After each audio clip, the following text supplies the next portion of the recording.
ప్రేమగా ఉంటుంది. ఆయన మానవులని విడువని వాడుగా, ఎడబాయని వాడుగా ఉంటున్నాడు. నిజముగా మనం గమనించినట్లయితే దేవుని పోలికలో మానవుని దేవుడు రూపించుకుంటూ వచ్చినాడు. అయితే మొదటి మానవుడైన ఆదాము దేవుని యొక్క ఆజ్ఞను అతిక్రమించడం ద్వారా దేవునికి విరోధంగా పాపం చేయడాన్ని బట్టి మానవుడు దేవునికి దూరస్తుడుగా ఉంటున్నాడు. అవును ప్రియులారా, పరిశుద్ధమైన బైబిల్ గ్రంథం సెలవిస్తుంది కదా, తన అతిక్రమములకు పరిహారం నొందినవాడు, తన పాపములకు ప్రాయశ్చిత్తం నొందినవాడు ధన్యుడు.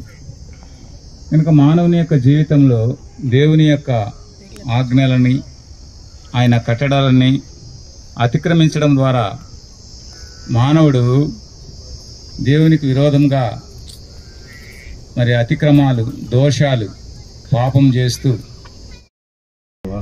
మందరి నుంచి మా గురువు సంఘంగా మా గురువు మా తండ్రి మా గురువు కోటకు తీసుకొచ్చిన విధానాన్ని పెట్టుకోవడం వందనాలు సూత్రాలను ఎంతనా నమ్మదగా దేవుడు, భద్రపరిచే దేవుడు, కాపాడే దేవుడు మా గురువు.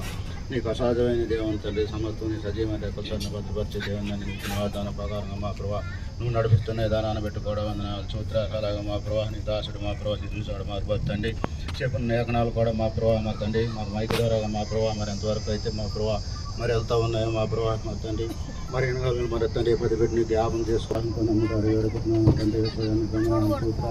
అన్నమాట కాదు మా ప్రభావ మా తండ్రి, మా ప్రభావ ఇబ్బందులు, ఎవరిలో బాధల్లో ఉన్న మా తండ్రి పది పెట్టిన మా ప్రభావ ముక్తి స్వచ్ఛత ఇచ్చి సంపూర్ణమైన ఆరోగ్యాన్ని బలాన్ని ఇచ్చి మా ప్రభావ మా ప్రభావ ముందున్న పరిచయం అంతా కూడా మా ప్రభావ జీవనకరంగా ఆశీర్వాదంగా మా ప్రభావ నువ్వు చేసే దేవుడు అని శ్వాసంతో నమ్ముతూ చిన్న పాదాన్ని బంగారు పాదాలతో పెట్టి ప్రతిఫలంగా ఇచ్చేము.